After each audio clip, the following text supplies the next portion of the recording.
get going? Okay.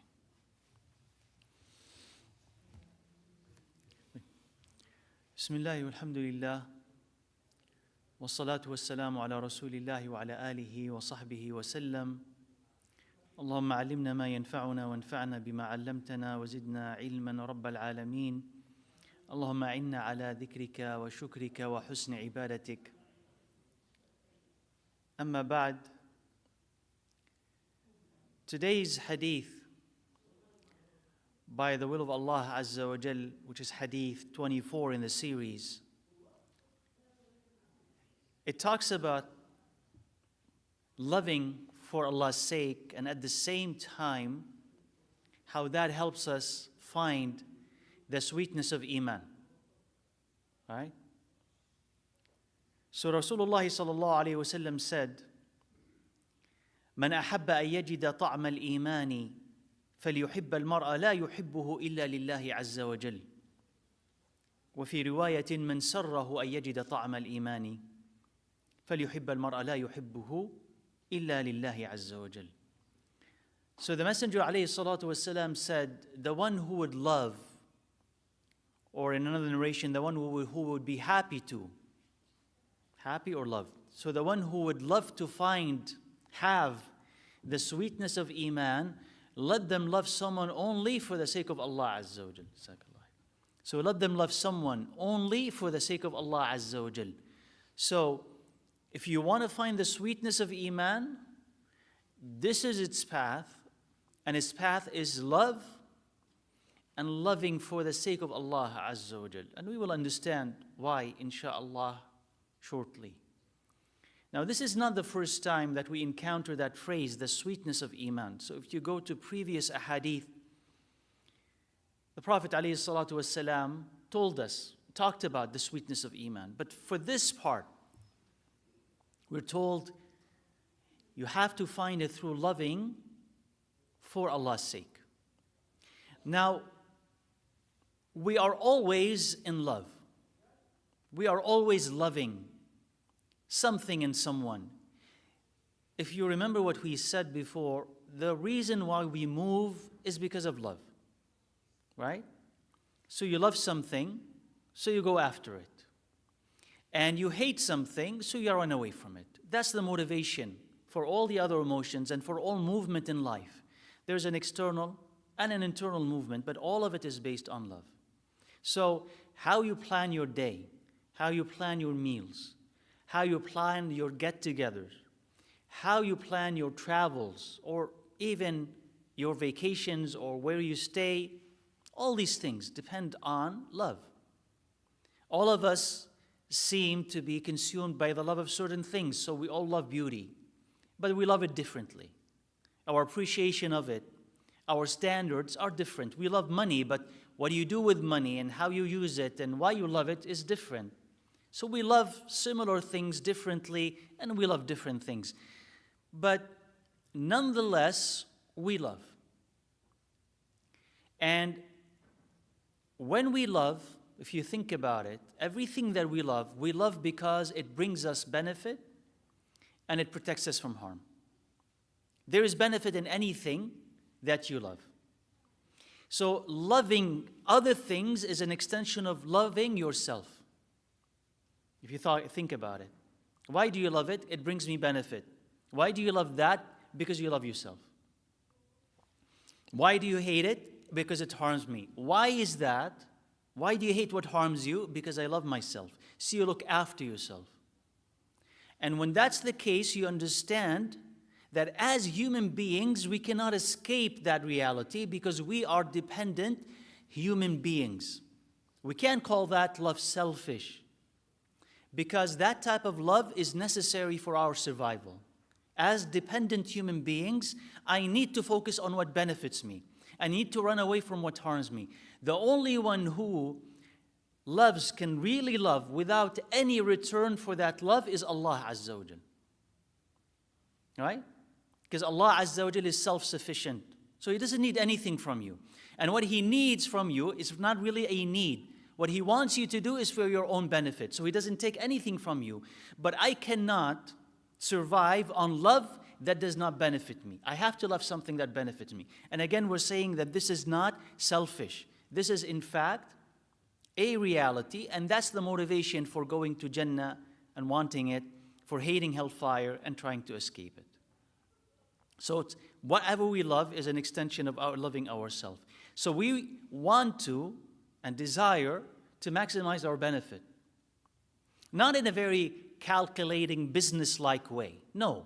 Even on a deep emotional way, whatever you love, you think that it's going to benefit you. So that's why you love it. So we want to maximize benefit, and we want to reduce and minimize harm. That's what we do when we love. The question here to ask ourselves is, and I know this is kind of theoretical a little bit, but it really has a practical side. And the practical side is, if that what love is supposed to do, is what I'm loving now doing this? Is it maximizing my benefit and minimizing my harm? Whatever love that you are in love with at this moment. You love a particular meal and food, a particular activity, a particular person, a particular book, a particular idea. Is that love maximizing my benefit, really helping me, or is it hurting me? And if it hurts me, is it a good type of love? And if it's not benefiting me, is it good type of love?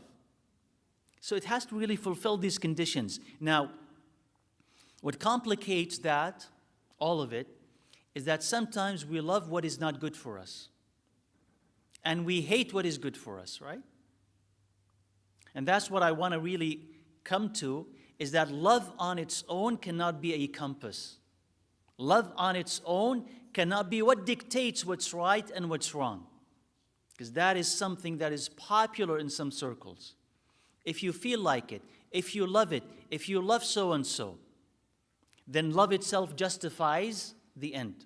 As long as you're in love with this thing or that person. But what we want to say Islamically, that love on its own needs guidance. It doesn't justify. It's not on its own righteous. So Allah Azza wa Jal tells us in the Quran, وَعَسَىٰ أَن تَكْرَهُوا شَيْئًا وَهُوَ خَيْرٌ لَكُمْ وَعَسَىٰ أَن تُحِبُّوا شَيْئًا وَهُوَ شَرٌ لَكُمْ وَاللَّهُ يَعْلَمُ وَأَنْتُمْ لَا تَعْلَمُونَ. It's perhaps you dislike something that is good for you, and that you like something that is bad for you, and Allah knows, but you do not know. Because if you really know, and that's the first thing, if you really know that that thing is bad for you, would you love it? No. If you really know, if you really have that understanding, that thing is bad for you, would you love it on an intellectual, level? You say no, absolutely not. Or if this thing is really good for you, would you hate it? No. On a deep intellectual level, based on conviction, no, I wouldn't do that. Right? But Allah Azza wa Jal tells us what? That we lack knowledge. Allah knows and you do not know. That's why Allah Azza wa Jal will legislate things that you will resist. I don't like this. And tell you not to do things that you like. I really want to do that. If you let your emotions guide you, your feelings guide you, you'll disobey Allah Azza wa Jal. And you will behave ignorantly, because Allah said, I know and you don't. So who are you going to listen to? The one who knows and the one who doesn't?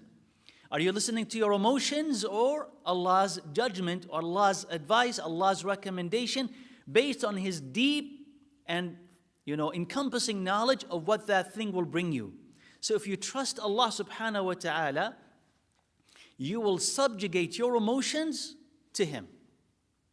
Whatever you feel will be secondary, and whatever Allah Azza wa Jal commands will be primary. So you do this out of belief that Allah knows, but I do not know. And my benefit and my harm are not really detected by my own wisdom, by my own insights. Sometimes they can, but not all the time. Allah Azza wa Jal also said in the Quran, just to kind of confirm what that ayah said, فَعَسَىٰ أَن تَكْرَهُوا شَيْئًا وَيَجْعَلَ اللَّهُ فِيهِ خَيْرًا كَثِيرًا.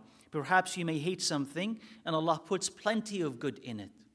So if you are not a person who is going to push himself and resist his feelings to do what Allah Azza wa Jal wants from you, and if you just submit to what you love or what you hate, then you're going to miss out on a lot of good, or you run into a lot of harm based on listening to yourself. So we're not supposed to simply listen to ourselves, because the self pushes us or pulls us back towards what is comfortable, what it is based on its short-sightedness, good or bad, right? So, I said we cannot trust our emotions. Harm and benefit are sometimes hidden, right? That's why also at times, right, if you pray istikhara, the consequence is based on what you feel? It shouldn't be, right? Because again, that answers the question. A feeling after istikhara could be a feeling based on attachment. I like this so much, right? So I want to do it. So that attachment does not indicate a sign from Allah Azza wa Jal. So it's not feelings. Now sometimes, as we said, harms and benefits are hidden, and that's why you cannot really trust your emotions, what you like and you dislike. Also at the same time, the harm and benefit are visible, meaning others can see them, but you're blind to them. And you're blind to them simply because of your emotions. You know when somebody loves someone so much they can't see their faults? Right?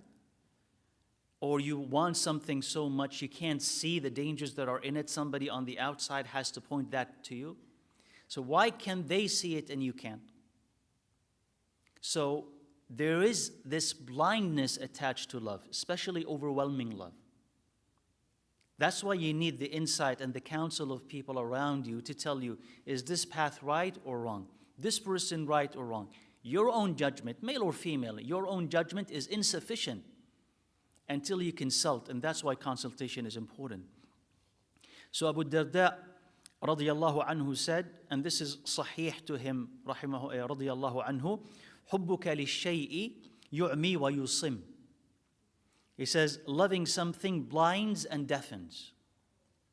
So this Sahabi radiyallahu anhu is saying what? حُبُّكَ لِلشَّيْءِ. When you love something, يُعْمِي causes you to be blind. وَيُصِمْ causes you to be deaf.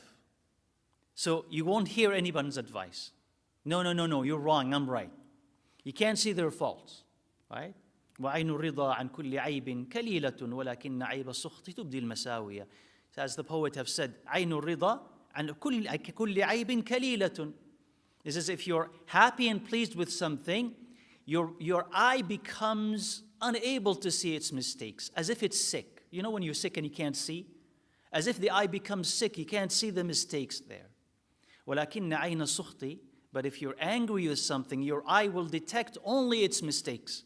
You don't see anything good with them. And even the good you'll misinterpret as something bad. So what is happening here? What filter are you using? Those are the filter of emotions, love and hate. So yeah, you can know it's visible, right? But at the same time, you're too emotionally attached. You can't let go. Somebody has to come and tell you, this is wrong, this is right. Point out these things to you. And of course, we can't downplay the power of habit. When you're so comfortable with something, you can't let go of it, even though you know it's bad for you. So take the example of any addiction that a person has, any type of addiction, whether it's really serious or not so serious, but something that you are used to, that you know in yourself is not good for you, but you can't let go of it. Part of it is emotional. Though you know that, it's not good, but you'll continue to do it because it's hard to let go of that, right? So emotions are involved in this. So if love is biased, that's one, and it's limited by our surroundings, it cannot be the compass. It cannot on its own tell us what is right and what is wrong. And it's also important to realize that there are different types of love. There is noble love and there is a lowly type of love, a low type of love. Noble, great, and a low, harmful love. There is love that is noble, beneficial, and there is love that is destructive as well. So you could love what you hate, what harms you. And if you love what harms you, that's destructive. So not all love is good, right? Not all love is good. And that is something that we kind of want to plant firmly in our minds and our hearts, because you will hear in popular culture from some non-Muslims who will say, as long as you love, that is okay. As long as love is that underlying emotion, that is okay. And we have to say, no, love sometimes is good for you and love sometimes is bad for you, right? Don't people commit crimes because of love? Right? Crimes of passion, right? So it can't be that love is always beneficial or that love is always sublime. So the hadith talked about loving for Allah's sake, right? And that love for Allah's sake is unique. As loving Allah subhanahu wa ta'ala is unique, loving for His sake is also unique, right? So loving someone, a created being, is unlike loving Allah Azza wa Jal. Very different. We talked about this before, right? And when you want to love for Allah's sake, because He's unique subhanahu wa ta'ala, it'd be unlike loving for anybody else's sake. So some of the benefits of loving for Allah's sake. So it protects you from loving the wrong thing or the right thing the wrong way. Because Allah Azza wa Jal is one who is inspiring that love and its limits. So if you're loving for the sake of yourself or the sake of somebody else, you can love whatever. There's no guidance. I think it's good, so I will love it. I think it's bad, so I'll hate it. How much you're going to love and how much you're going to hate, that also there is no guidance surrounding that. So, no safeguards. No light to tell you what to do and what not to do. But when you love Allah for the sake of Allah Azza wa Jal, what is the compass? What is the direction? Where is the direction coming from? Allah. Because now you'll say, what and whom should I love? Allah loves this, this, this. Then you know, I'm supposed to love this. I'm supposed to stay away or hate these. Okay. How should I love these? This way and this way and that way. So there's guidance. So you're not left to your own self, to your own decisions, to your own speculation. There is ways for you to love what Allah Azza wa Jal love. And for that kind of an extraction from it, if Allah Azza wa Jal is telling you what to love and how to love it, you can't love something that Allah Azza wa Jal loves in the wrong way and say that that's fine. So doing what Allah hates in the name of loving Him is a contradiction. And namely, that is what? That's the premise of bid'ah. Right? So anyone who commits a bid'ah, what's a bid'ah, by the way? It's something that is innovated in Islam. It's a practice that is not legislated, and that is not sanctioned. So anyone who commits a bid'ah, even if I and you are committing that bid'ah, what is the intent? To please Allah Azza wa Jal, right? It can't be the opposite. Because that person is undergoing or doing a religious thing. Okay, it's a religious activity. So of course it's the pleasure of Allah Azza wa Jal. What makes it wrong? It's not the intent, but the path, the way, and how you're doing it. So you love Allah Azza wa Jal the wrong way, you love the Prophet ﷺ the wrong way, you love the Sahaba the wrong way, then of course you've crossed the limit, and that's not a proper type of love. So if you want to love anyone for the sake of Allah Azza wa Jal, listen to how He wants you to love them. So you cannot exaggerate, for instance, the praise of the Prophet ﷺ, or the praise of some of the Sahaba, or the praise of a sheikh, a living or dead, simply because you say, I'm honoring by doing that. That's not proper love, right?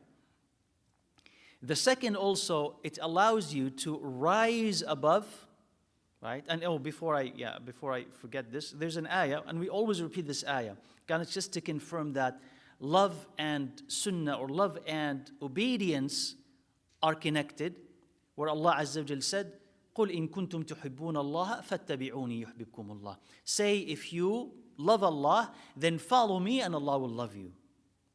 So, if you want to get that love, follow Him, alayhi salatu wassalam.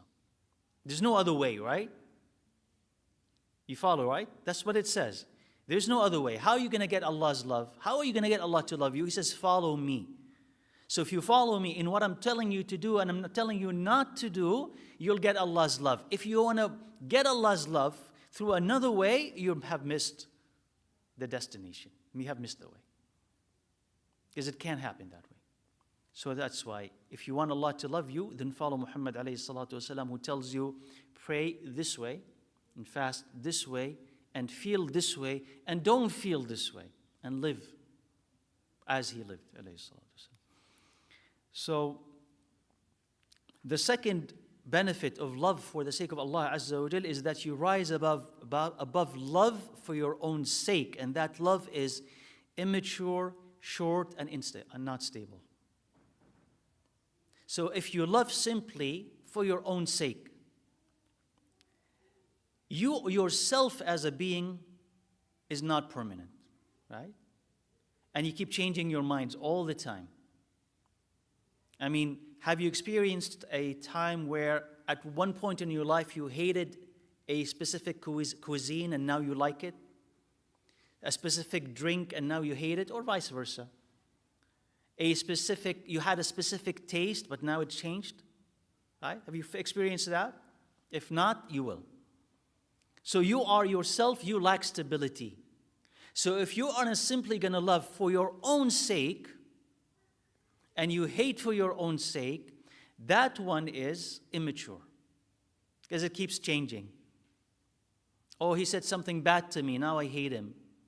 Oh, he apologized, now I love him again. Right? He didn't call me, that's it between me and him. Because the bond is not strong. You don't have anything to hold on to that person except your own feeling. So you can begin or you can end a relationship. So it's not stable, and it's very childish, and it's very immature. But if you love for Allah's sake, you rise above all of this. Because now Allah Azza wa Jal is the one who is permanent. Because if you love for the sake of Allah Azza wa Jal, whether this person called you or not, as long as they are pleasing to Allah subhanahu wa ta'ala, you'll continue to love them. Whether you know this person or not, whether you expect something from them or not, whether you've asked them for a favor and they helped or not, you'll continue to love them for the sake of Allah Azza wa Jal, right? What do you say? Why? Because loving for the sake of Allah is because of Allah. When you look at him and you say, by the way, there's personal love and there's religious love. And I explained that, elsewhere in the book. Religious love and there is personal love. He's nice to you, you like him. Why? Personal. Bad to you, you lose that love. Why? Again, it's personal. The love of Allah Azza wa Jalla is not motivated by these things, but motivated by his piety and her piety. So if he is pleasing to Allah, if he's pious, if he's righteous, you'll continue to love him the same. And if he becomes more righteous, you'll love him even more. He loses that piety, you'll love him less. So that is more permanent because it's tied to Allah Azza wa Jalla. It's not tied to you and your own feelings and your own circumstances or change of taste. The third is that it continues despite personal feelings, right? So suppose that I've been, good to you, or you've been good to someone for a very long time, and then you do one thing and they forget all the good that you've done, and they turn to be an enemy, right? That is basically because it is based on personal fluctuation of emotions. I'm feeling okay, I'm feeling generous, gracious, not. I choose to forgive, I choose not to forgive. It's all up to me. I'm the reference. I'm the middle, right? I'm the center. Whereas when we're saying that when you want to love for the sake of Allah Azza wa Jal, you don't become the center. Who's the center? Allah Azza wa Jal. So that love is protected from your own fluctuations. So whether, you've been good to me your whole life, or I've never received a single thing from you, if Allah Azza wa Jal loves you, I will love you. Now how do I know if Allah loves you? Based on appearances. You're close to him, you do this, you do that. Even if there was a quarrel between me and you, if we fight, I still observe the rights that Allah wants me to observe. I'll still give you the salam. I'll still protect you. I'll still conceal your secrets. I will not turn against you. I'll still be generous, forgiving towards you because Allah pushes me to be this way. So I will not turn, I will not sour because of you. So Allah Azza wa Jal shields you from my harm because I've loved you for His sake. And Allah will shield me from your harm because you've loved me for His sake. I will not misinterpret everything you say because I don't like you as much now. I will not look for your mistakes. Right? All of these things happen because Allah Azza wa Jal is the one who's at the center, not us. And finally, and it doesn't mean finally that this is the end of its benefits, but that's the end of what I could come up with. Love for the sake of Allah Azza wa Jal unites because we need something bigger than ourselves to bring us together. So imagine if all of us just loved ourselves and only ourselves. Could we come together? It wouldn't be possible. That's why if you don't have religion, a society, a nation would have to invent something in the place of God for people to love so that they would come together. What is that? That's the nation, right? That's the country. Because how else could you bring everybody together to do the same thing? Because they need to love the same thing. So for some people, it's that charismatic leader, political, military leader that everybody loves. So if he says something, everybody will follow. So he can unite. If I don't have that person, what is going to unite people? Because they have to love the same thing. What is that? The country. Say all of you belong here from this end to that end. The history is glory, the present is glory, the future is promising. So you weave a narrative, right? Fairy tales, a mythology. Mythology doesn't need to be fake, but a mythology about the nation that can bring everybody together, that everybody could be excited about. That's love. So everybody realizes we have to love more than ourselves. So what is real for us to love more than ourselves? It's Allah Azza wa Jal. That's what's going to unite. That's what brings Muslims together so they could talk to each other, they could help each other, because I know that I need to love you and you need to love me, and we have things in common, and these things are based on loving Allah Azza wa Jalla and loving His Prophet alayhi salatu wassalam. Right? So the benefit of that love is that it brings trust. I can trust you, I can rely on you, I'm not alone. And that's why you need to love people for the sake of Allah Azza wa Jal, and they need to love you for the sake of Allah Azza wa Jal, and loving them for that sake is an extension of loving Allah Azza wa Jal. As far as the issue of trust goes, the Prophet ﷺ said in a hadith, he said, رُؤْيَا الْمُؤْمِنِ جُزْءٌ مِّنْ أَرْبَعِينَ جُزْءًا مِّنَ النُّبُوَّةِ. He says the dream of the believer is a 40th, maybe 1/40, a 40th portion of prophethood. That is, if you were to divide prophethood into 40 parts, having a good dream that is from Allah Azza wa Jal that could foretell the future, tell you about things that have not happened yet, is 1/40 of prophethood. Right? Not that prophethood could be acquired, but that is the approximation of the Prophet alayhi salatu wassalam. So it's not something to be taken lightly if it's a message and a communication from Allah subhanahu wa ta'ala. And he continues alayhi salatu wassalam, and he said, وَهِيَ عَلَى رِجْلِ طَائِرٍ مَا لَمْ يُحَدِّثْ بِهَا. And it says, and it is as if it is tied to a bird's leg as long as he does not share it. Meaning it continues to float. It's not fulfilled.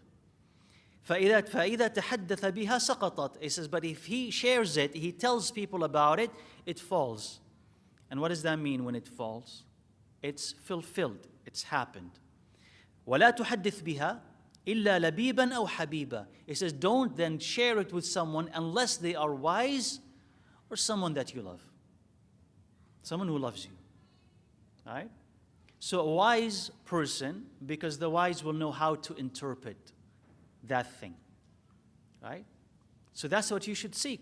Someone who knows how to interpret.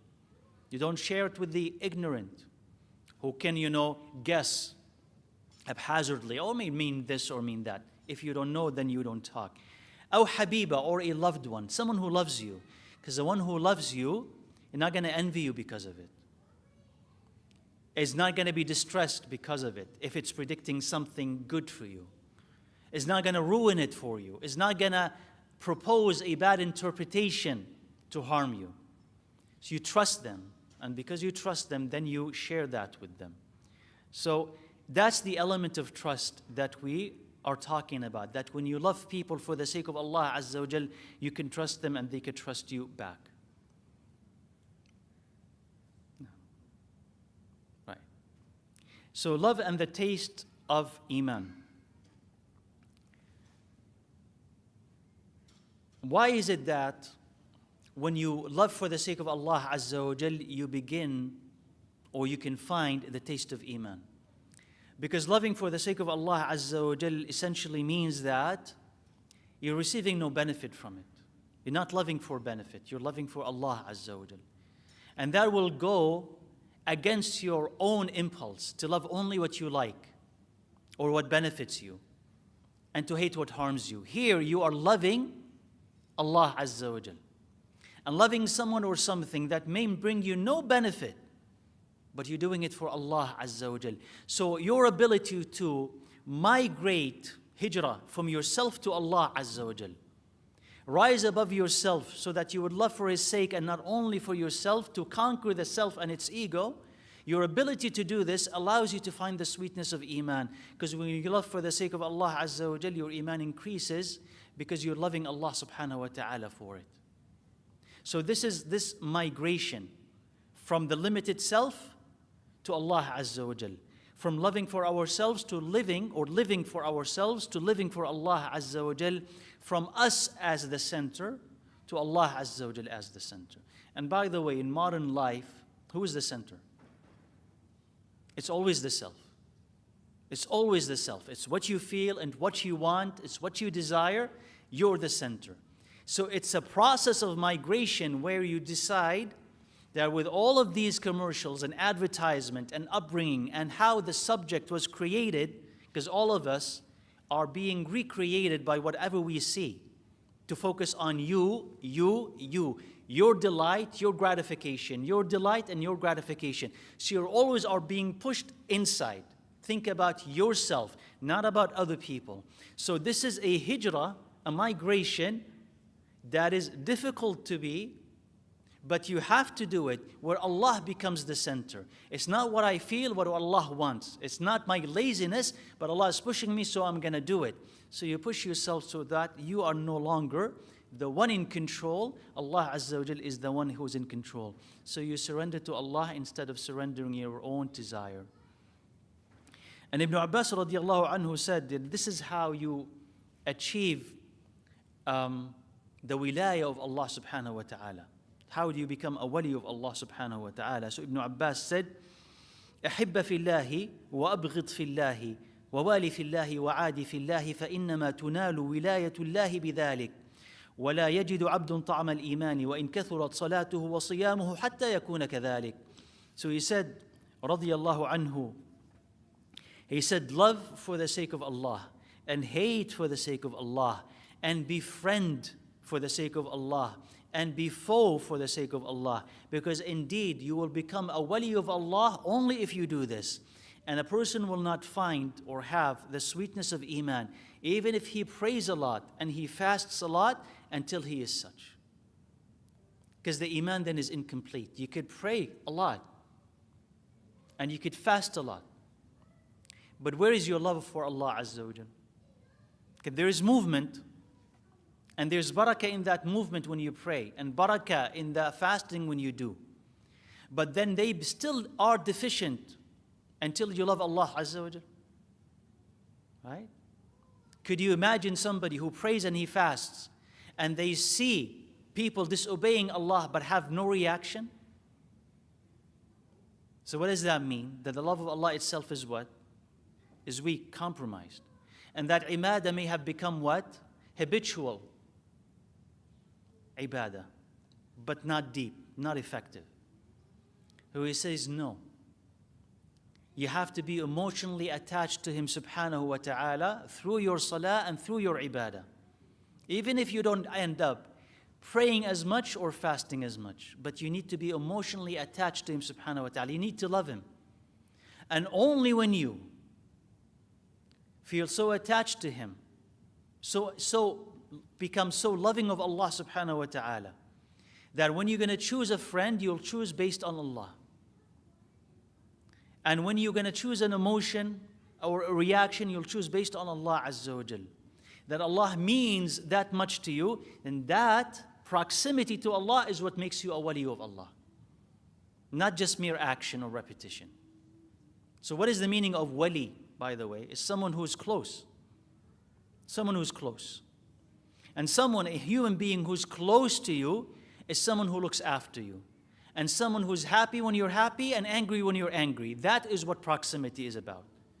So when someone does not have those emotions, you understand the proximity is an illusion. So he said, if you want to be a wali of Allah Azza wa Jal, don't just simply check how much you are doing physically. Check how much do you love Allah Azza wa Jal, and how close are you to what He loves and far away from what He hates. That's how you understand it. And another quote from Darda radiyallahu anha, where she said, when she was asked, ما أوثق عملك في نفسك? It says, what action of yours do you trust the most? ما أوثق عملك في نفسك? Meaning, among all the deeds that you have done, which is the one that you trust the most, or you rely on it the most? Or if you were to meet Allah Azza wa Jal, you say, this thing is a thing that might help among everything that you have done. She said, al-hubbu fillah. She said, loving for the sake of Allah. And again, if you were to ask yourself, why is that the thing that she identified as the thing that she trusts the most? Because again, the self receives no benefit from it. No benefit from it. Now, when you pray, there's a salah. There's a chance that what? You're not paying attention to what you're doing. You're just doing it. Or you're trying to win at someone's admiration. You're doing it because they're beside you. So you're praying because of their expectation. So there's that element there. So you receive a benefit from it, right? When you fast, you receive some benefit from it. Everybody's fasting. It's nice to break your fast together. There is some benefit in it. So when you think about all of these deeds, they could be mixed with self-interest and self-benefit. Loving, truly loving for the sake of Allah Azza wa Jal frees you from your own selfishness, because now you're receiving nothing from it. It is completely for Allah. Because when you see someone and you see that, mashallah, they're doing great. As far as you could see, they're doing great. They're helping. They're doing this. And again, no benefit is going to come and visit you from them, and you love them for Allah. That means that you have loved Allah Azza wa Jal, and that's why you love them. And the more that you push that, and the more that it grows, the more that is an act of ibadah. So it's actually an act of ibadah for you to sit, not simply only pray and fast, but to ask yourself, do I love Allah Azza wa Jal? Do I love this person for the sake of Allah? Let me contemplate, let me ponder how I can increase my love for them for the sake of Allah Azza wa Jal. Because I love Allah because of this, and they're attached to Allah because of this. That's why I love Him for the sake of Allah. So now, you can have friends, and you can have loved ones on a personal level, but then you'll have friends and loved ones because of Allah subhanahu wa ta'ala. And when that's the case, then that's an indication that you have freed yourself of yourself and attach yourself to Allah Azza wa Jal. And the final quote for today, inshaAllah. Makhul, rahimahullah, said, Man ahabba rajulan salihan fa innama ahabba Allah. He says, the one who loves a pious or a righteous man, indeed only loves Allah. And what he means by that, rahimahullah, is that obviously he doesn't mean that that person is Allah, right? Right? Because some people could understand it that way. Oh, Allah, God is in all of us. We don't believe that God is in all of us or that we are divine. There's a complete separation between the divine and the created, and we're created, and there is nothing divine in us or about us, right? So that should be clear. That's not what he means. But he says, if you love a pious man for his piety, who are you actually loving? Allah Azza wa Jal. That's the one who's behind.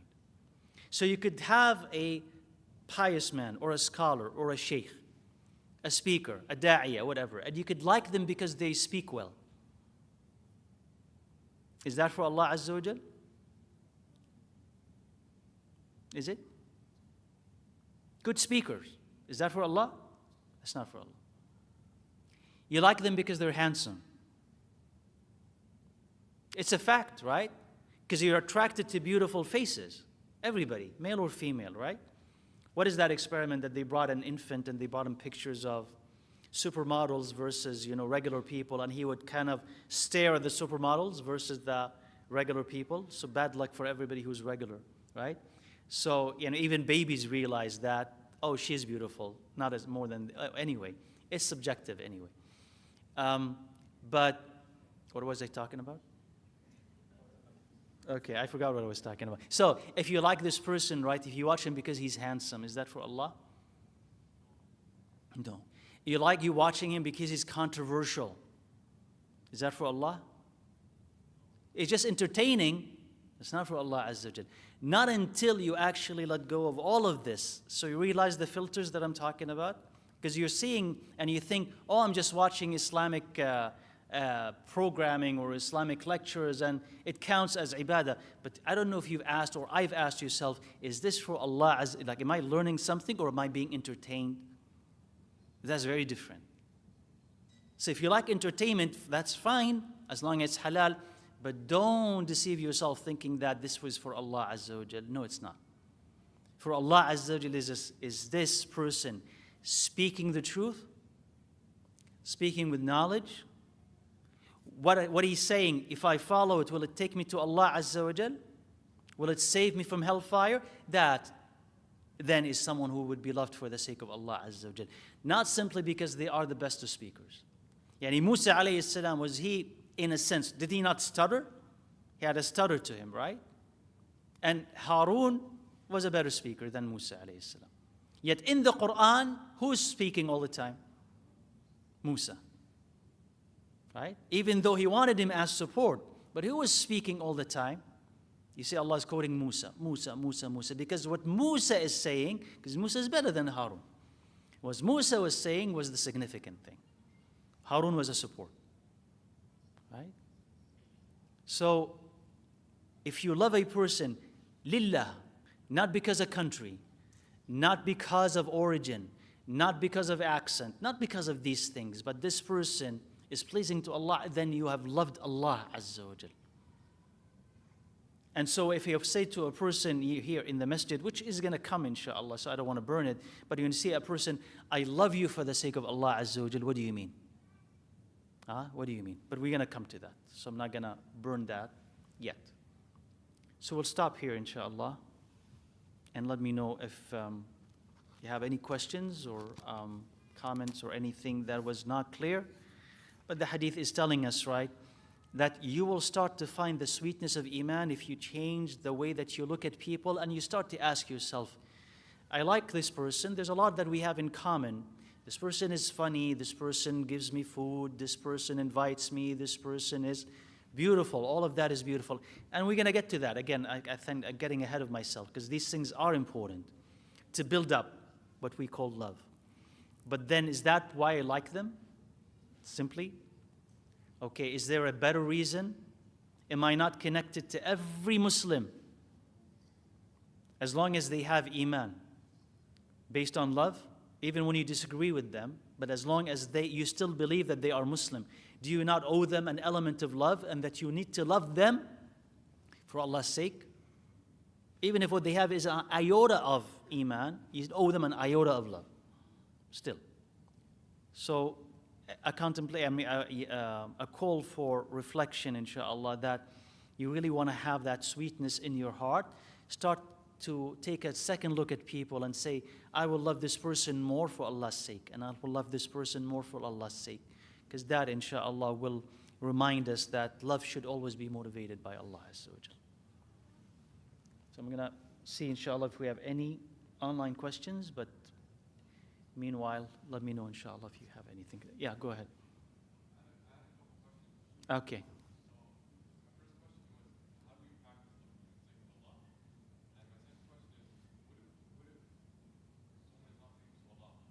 What if someone is not?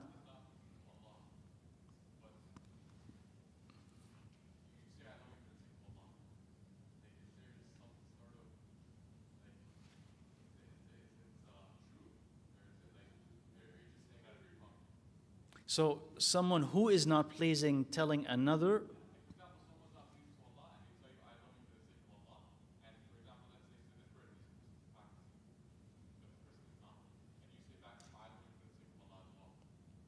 Okay, okay.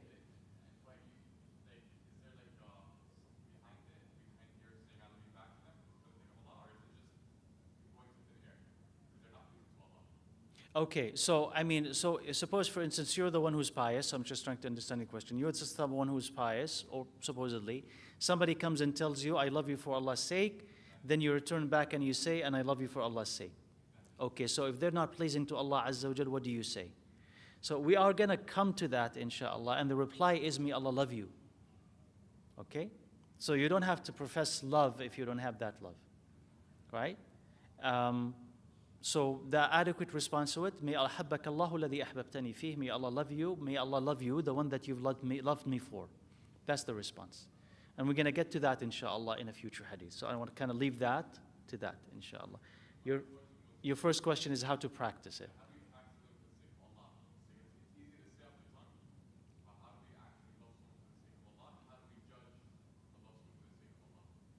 How you judge a person for the sake of Allah. So the most important thing is, the question is, how do you love someone for the sake of Allah Azza wa Jal? So the first important thing is that you need to love Allah first. You know, work on that, because you can't kind of invent love for Allah's sake when it's not based on anything. It would be just a claim, a wish. So you have to have enough love of Allah Azza wa Jal that you feel happy when you think that Allah is pleased, and sad and angry when you know or you think Allah is angry. So develop that. So a stronger, more intense attachment to Allah Azza wa Jal paves the way for loving what Allah loves and whom Allah loves. So once you love Allah and you have that as your foundation, now you understand that I must extend it. It's not enough, as we talked previously. It has to extend. It's natural for us to expand. Then you look at what Allah loves and you say, I naturally should love this. And it will come easier because you already have that love in the back. So it will allow you to love what Allah loves and whom Allah loves. But if you don't have this, which is Allah's love, it's very hard to go and love what Allah loves at the same time. Because you can kind of clash with your own self. And your own self is not going to let you simply love like that without a motive, without a foundation. So love of Allah has to compete with your own love for your own self and remove it from the center. Again, you're not going to stop loving yourself, but you're not going to consider yourself to be the center of everything. Allah Azza wa Jal takes the place, right? So that's how it happens. Allah. Let me check. Go ahead, yeah.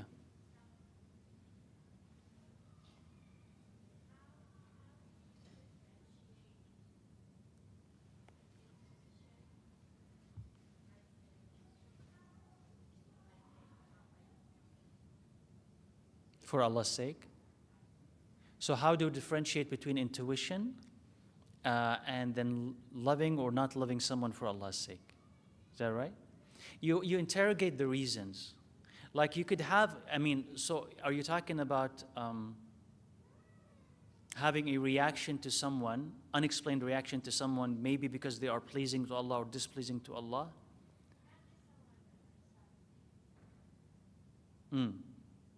Okay, so intuition in the sense I just don't feel right about this or that person, right? I just have a feeling. So intuition is human, and human emotions could be flawed. So you investigate that intuition. Your intuition could be accurate and sound. I'm uncomfortable with them. It turns out that they are uncomfortable. They do cause discomfort. Or you interrogate yourself and you find that, no, it's just basically my bias or whispers from the shaitan. So you interrogate, you ask, because you have no evidence. So you explore it until you have evidence. And in some cases, you don't really need to explore. You just, because you're not attached to the person, so you just stay away. And it doesn't harm you, doesn't benefit you. It's just a casual encounter. So that's fine. As long as, again, he's not a relative, he's not a friend, right? And you're just going to sever all connections based on an intuition or a feeling. Love and hate for the sake of Allah Azza wa Jal are deeper because they are based on reasons. I didn't want to say logical, right? Because it's really different. It's not logical, but they're based on reasons, identifiable, public, a lot of times public, or sometimes they are hidden, because some taqwa is hidden. You don't understand. But you feel that this person, just from his face, is pleasing to Allah Azza wa Jal, right? So you feel comfortable with them, or uncomfortable with other people, right? But at the same time, physically, they are obedient to Allah, or at least not disobedient. So you do base it on something. There's some grounds to it, versus the intuition that is just simply, I just don't like how I feel around them. That's different, right? I don't know if I've answered it, but I tried my best. Yeah, inshallah.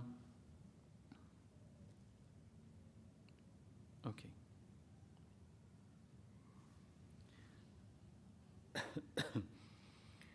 Okay. Why do women have to wear hijab? Because Allah said so, right? Because Allah loves it. Let's tie it to what we're talking about. Because Allah loves it. And if you love Allah, you will do what Allah loves, even if you don't understand it. Right? Isn't that what we're saying? That's the whole thing that we talked about today, that you may hate something and it's good for you. Right? So you may not like it. But we said if you love Allah Azza wa Jal, you'll trust Him. And if you trust Him, you will do it, even if you're not fully convinced. But once you do it, you'll find the benefits that are in it. So if you want to take it, and that's the best way, based on what Allah has revealed. I don't want to explain to you, oh, protect women, oh, the men's gaze, oh, why would I have to do this, right? I'm too tired. What I'll do is basically tell you, Allah said so, and that really is to your own benefit. And if you love Allah Azza wa Jal, you will do what Allah loves, and then you will not question it. So push yourself, and do what Allah Azza wa Jal wants from you, and you'll discover the fruit of it all. And you will start loving what He loves subhanahu wa ta'ala, even if that was not the case. Right? So I heard if you want to know the state Allah is with you, see the state your mother is with you, that if she happiness, I believe. Is this true? Not 100%, right? Because your mother could be angry with you for bad reasons. Your mother is a human being after all, right? So the saying goes that if you want to see how much you matter to Allah, see how much Allah matters to you. That's really nicer, right? Like, you want to see how much you matter to Allah, because this is ghaib. Like with Allah Azza wa Jal, who am I? Am I a Siddiq? Because you would want to believe that. Am I like among the shuhada? Maybe at that level, maybe that would be great. You say, okay, see how Allah Azza wa Jal is in your life. How much space does He occupy? How much time do you spend with Allah Azza wa Jal? How much do you worry about Him? So how much does He matter to you? So if you say 5%, well, this is your 5% with Allah. 10%, you're then 10% with Allah. If He matters a lot, then you matter to Allah Azza wa Jal a lot. So that's better. Now, of course, this doesn't mean, just going back to the question, that you shouldn't honor your mother and respect her and, tolerate even sometimes, not all mothers do that, but sometimes her abuse when she abuses you, or her agitation when she's agitated. You tolerate all of that. But it doesn't mean that if she's happy with you, na'am, in general, rida Allah fi rida al-walidain. If Allah will be happy with you if your parents are happy with you. But it doesn't mean that everything that they will say and everything that they will do is pleasing to Allah Azza wa Jal. You simply do your best to please them, right? And if at times, right, they're just angry because they are human beings despite your best effort, then that's the case. it doesn't mean that Allah now hates you because your mother is not happy with you, right? Does that make sense? Is that complete, kind of? Okay, so, okay.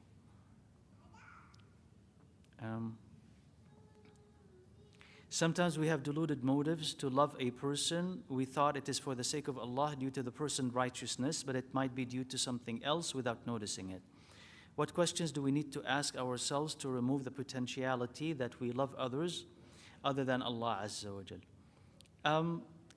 There's nothing more than, again, interrogating the motives and interrogating why you're doing this and asking Allah Azza wa Jal for clarity if you think you don't have clarity. So if you find yourself, your love for someone, increasing because their taqwa has increased and decreasing because their taqwa has decreased, that is your signal that you're loving them for Allah Azza wa Jal, not for personal reasons. But if you're going to love the person the same no matter what they do, then that's not for Allah. You just like them because you like them. And often these things intermix. It's hard really to detangle all of that because you like the person, but you also, for Allah Azza wa Jal, but also starting to like the person himself, right? So detangle both, but say asking yourself, no, listen, I began this for Allah Azza wa Jal, let it continue to be for Allah Azza wa Jal, so that I will respect and esteem this person for Allah, which makes it, by the way, easier to protect yourself from harm if they make a mistake, right?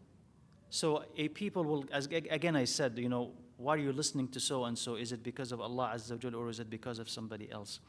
You could be attached like a fan to someone, a speaker, especially if someone who's famous. So, and if they lose their Iman or they do something bad, it compromises your Iman. It's just like you let go of all of Iman because he betrayed you, right?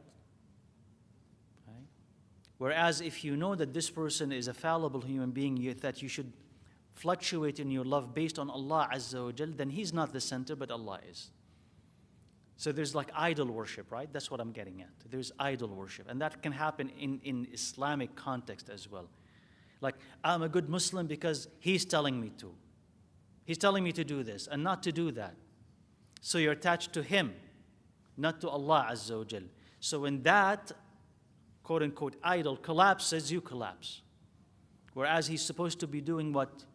Pointing you elsewhere, to Allah Azza wa Jal. So what if this person loses their Iman, or they are, been suffering, or they've involved in, unsavory acts? Let's suppose. Then what? Aren't they human beings? Are you going to lose your Iman because of it? You're supposed to be attached to someone higher, not to him. So this is how you interrogate. You ask yourself and you keep asking yourself until you find out why you're loving this person, right?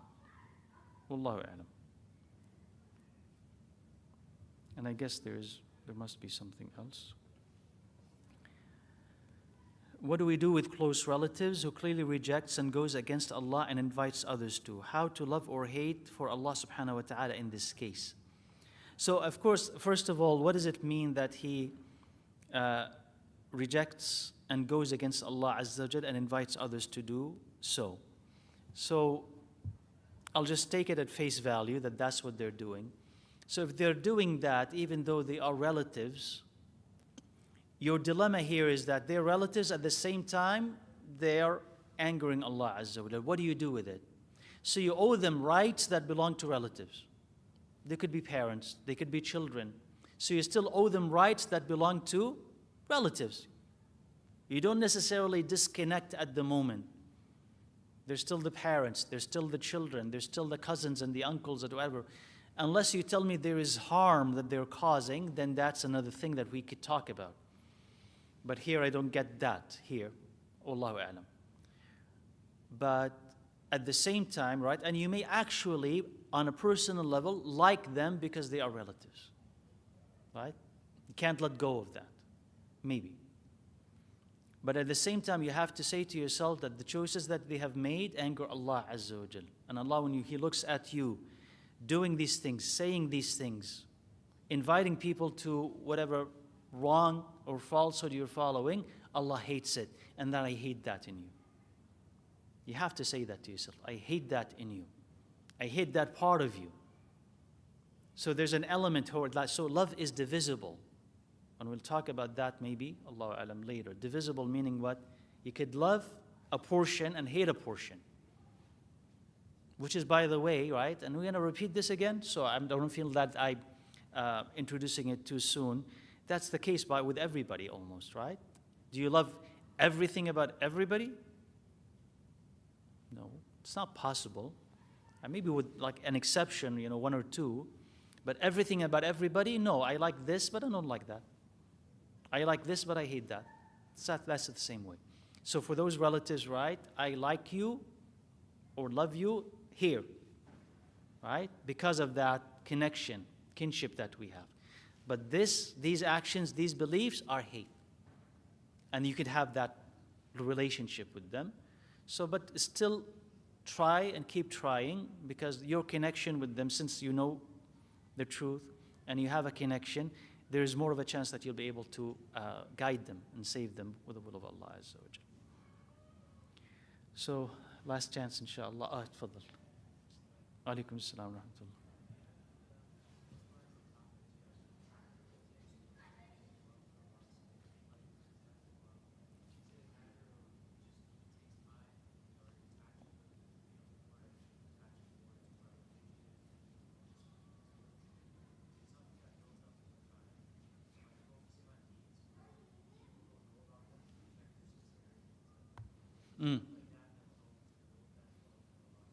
So you're asking about practical steps that will help you increase your love for Allah Azza wa Jal, right? And you, for the talk, how to love for Allah's sake, the practical steps, right? Okay. Nah. So that connects to what he was talking about, right? So yes, what you said also is it something that builds up with time? And it does, just like with the love of Allah Azza wa Jal, because we're supposed to keep growing the love of Allah Azza wa Jal, right, as we live, with every single day, with every single act, keep push, and even if we retreat at times, to keep pushing forward, so that we gain grounds, we don't lose them. So if you love Allah Azza wa Jal more, as we said, you have to ask yourself, I also need to love what Allah loves. So you attach yourself to that. So if you find yourself loving Allah more, it's natural for you now to love the Quran more. Or if you want to love Allah more, you love the Quran, or you attach yourself to the Quran so that you would love Allah more. You find yourself finding more comfort in the salah. Then you ask yourself, I'm not finding that. Then you invest more of your time in the salah in order for you to connect with Allah Azza wa Jal. That increases love for Allah, and the increased love of Allah will increase your love for the salah. So all these foundations that increase love for Allah Azza wa Jal, all these acts. So more dhikr to love Allah, and more love Allah, the more that you love to mention His name. So kind of drown yourself slowly, right, as you kind of going into like this swimming pool from the shallow to the deep end. So from the shallow, you increase you get yourself acclimated to the water, and then get more and more and more of it. And then the more that you get, the better swimmer you will be. So you'll get more of that until you'll be able to swim there. So more acts and more contemplations. And when you have this, then you push yourself in the direction of loving for Allah's sake. So now you love the acts, now you need to love the people. So who is inviting for Allah's sake? Who is championing the sunnah, defending the book of Allah Azza wa Jal? Who is in the salah? They could be anywhere else, but now they're in the salah. Who is helping clean the masjid, vacuuming the masjid? May Allah reward them. So remind yourself of the righteousness of these people. Again, we're judging by appearance, but the righteousness of these people, and love them for it. And that's how you grow that love. Okay, so it requires more awareness of what you see, and inviting yourself to like it, and appreciating the good that you see in people. Wallahu a'lam. Okay, so we're good on the sister side, online, brother's side. Good? طيب. جزاكم الله خيرا. We'll see you inshallah بإذن الله تعالى next week. سبحانك اللهم وبحمدك أشهد أن لا إله إلا أنت أستغفرك وأتوب إليك. الحمد لله رب العالمين. السلام عليكم ورحمة الله.